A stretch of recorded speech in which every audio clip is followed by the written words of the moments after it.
Friedrich August I., Kurfürst von Sachsen, genannt August der Starke, verliebte sich 1704 leidenschaftlich in die schöne und geistreiche Anna Constantia von Hoym, die mit seinem Minister Adolf Magnus von Hoym, einem Obersteuerdirektor, durchaus standesgemäß verheiratet war.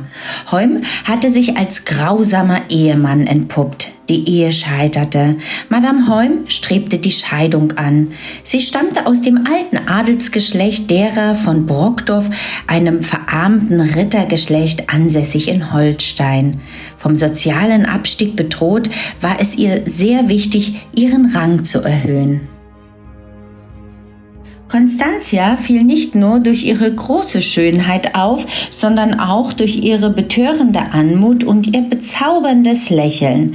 Sie war klug, witzig und schlagfertig. Sie konnte hervorragend reiten, fechten und tanzen. So war sie einer Clique am Hof aufgefallen, die den König von seiner langjährigen polnischen Mätresse, der Fürstin Lubomirska, lösen wollte, um eigene sächsische Einflüsse zu stärken.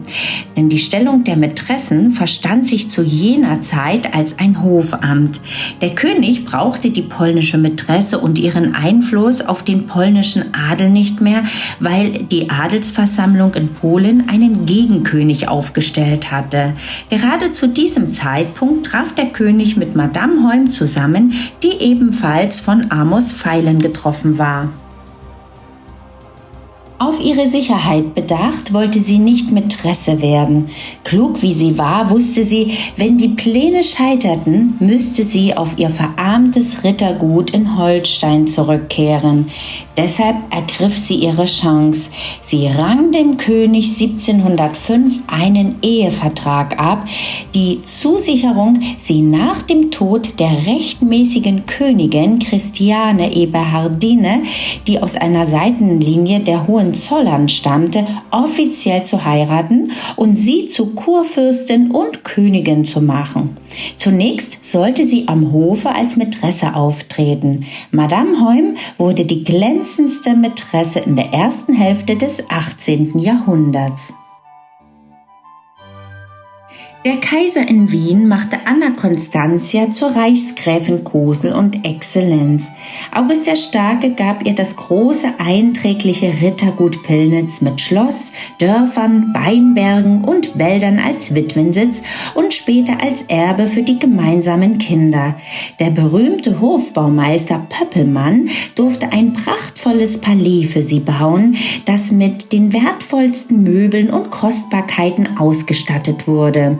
Wer das Palais betrat, glaubte ein Zauberwerk vor Augen zu haben. Alles war mit erlesenem Geschmack ausgewählt und eingerichtet. Die Cosel besaß die edelsten Pferde, die teuersten Kutschen, kostbare Kleider und Juwelen. Die Entfaltung der Pracht galt als Ausdruck von Macht.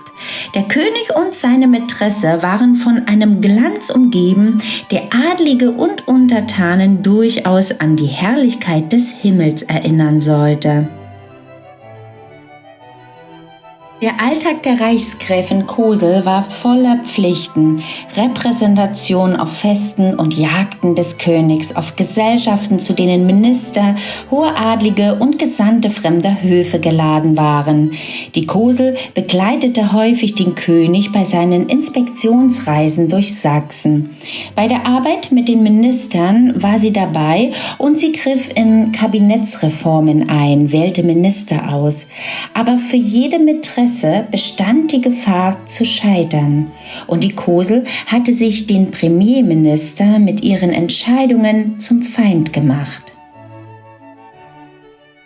Als August 1712 aus Polen zurückkehrte, brauchte er wieder aus politischen Erwägungen heraus eine polnische Mätresse.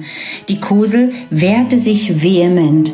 August liebte sie und die 3 gemeinsamen Kinder, zögerte. Aber schließlich half der Premier nach. Der König ließ die Mätresse fallen. Den 3 außerehelich geborenen Kindern Augusta Constantia, Friederike Alexandra und Friedrich August Graf von Cosel ließ er eine ausgezeichnete Bildung zukommen. Er verheiratete sie gut und sicherte sie finanziell ab. Die Gräfin Cosel aber fiel tief. Schließlich war sie bereit, den Ehevertrag auszuliefern, die heimliche Ehe aufzulösen.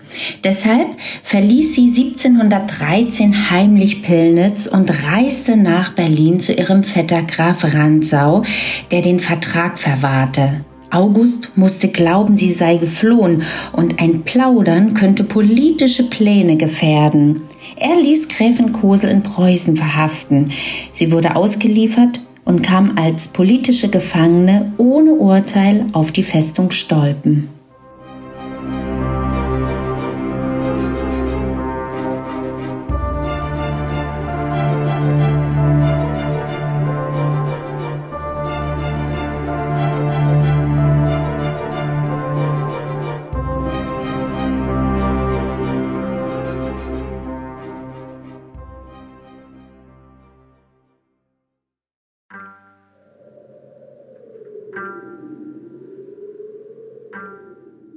Constantia von Cosel muss an sich halten, als sich ihr neues Kammermädchen vorstellt. Nicht nur, dass die spindeldürre Gestalt alles andere als wohlgefällig wirkt, sie verbreitet auch einen tölpelhaften Eindruck. Mit weit aufgerissenen Augen, offenem Mund und vor Verlegenheit von einem Bein auf das andere tretend, steht sie im Türrahmen und getraut sich keinen Schritt näher zu treten. Constantia muss sie mehrfach auffordern, die Tür zu schließen und in das Zimmer hineinzukommen. Endlich bewegt sich das Mädchen und nennt mit vor Aufregung zitternder Stimme seinen Namen: Elsbeth Clotilde. Fürs Erste vermag ihre neue Herrin kaum zu glauben, was sie zuvor hörte, dass nämlich Elsbeth fleißig und zuverlässig arbeiten würde. Jetzt hat die Gräfin erneut Anlass, sich über ihre neue Bedienstete zu wundern.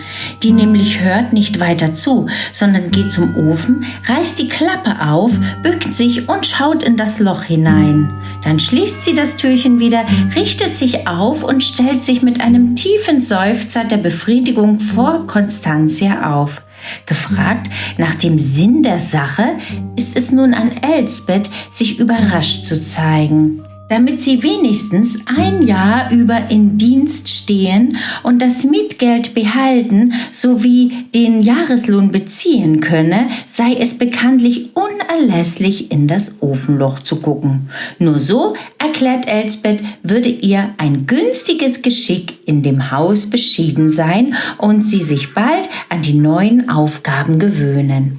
Constantia lächelt über den Aberglauben. Sie kann auch nicht ahnen, dass das junge Ding eine derartige Fülle unsinniger Anschauungen mit sich herumträgt, dass ihr das eines Tages fast zum Verhängnis wird.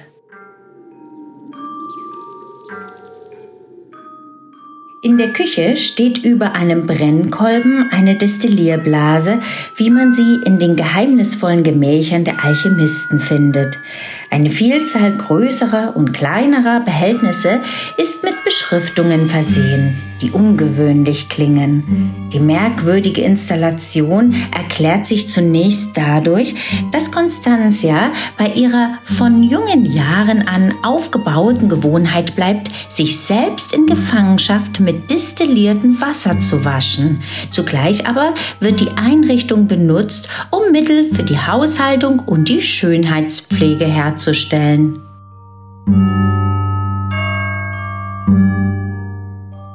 Das Gesicht besonders gründlich und zugleich hautschonend zu säubern, wird ein Wischwasser aus weißen Bohnen, Semmelbröseln, Kürbis, Weißwurzel, Ziegenmilch, Pinien und dem Fleisch von Taubenbrüsten destilliert. Denselben Zweck erfüllt das venezianische Wasser. In den Destillierkolben kommt ein Gemisch aus Zitronen, Eiern, zerhackten Hammelfüßen, kandierten Zucker, Melonen und Borax sowie frischem Brunnenwasser. Das destillierte Kondensat wird nicht nur zur Reinigung des Gesichts bevorzugt, sondern Constantia glaubt auch daran, dass es die Haut pflegt.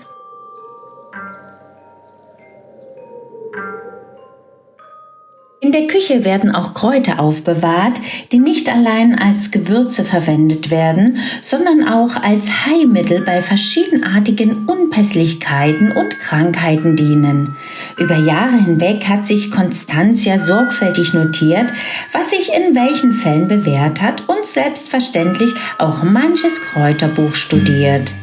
Allzeit ist ein Kräutersäcklein zur Hand, das mit verschiedenen Pflanzen angefüllt ist.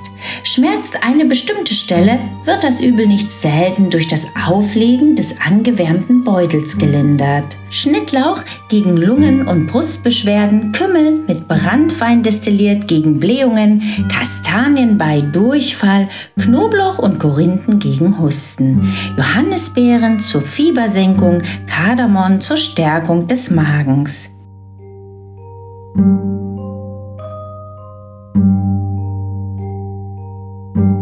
Die Bediensteten haben sich längst damit abgefunden, im nahen Kräutergarten die erforderlichen Pflanzen anzubauen bzw. sich um den Bezug fremdländischer Erzeugnisse zu bemühen. Elsbeth Clotilde müht sich durchaus, die Vorgänge in der Küche als nicht beängstigend zu empfinden, aber dennoch ist ihr die Sache mehr oder weniger gespenstig. In ihr ist die Furcht vor Hexen tief verwurzelt und irgendwie hat das Gluckern der Destillierblase und der aus dem Kolben entweichende Duft etwas von einer Zauberküche an sich. Völlig geheuer ist ihr jedenfalls die Herrin nicht, wenn die über die Glut gebeugt hantiert und dabei in Büchern und Handschriften nachschlägt und wie eine Zauberin unverständliche Worte vor sich hinspricht.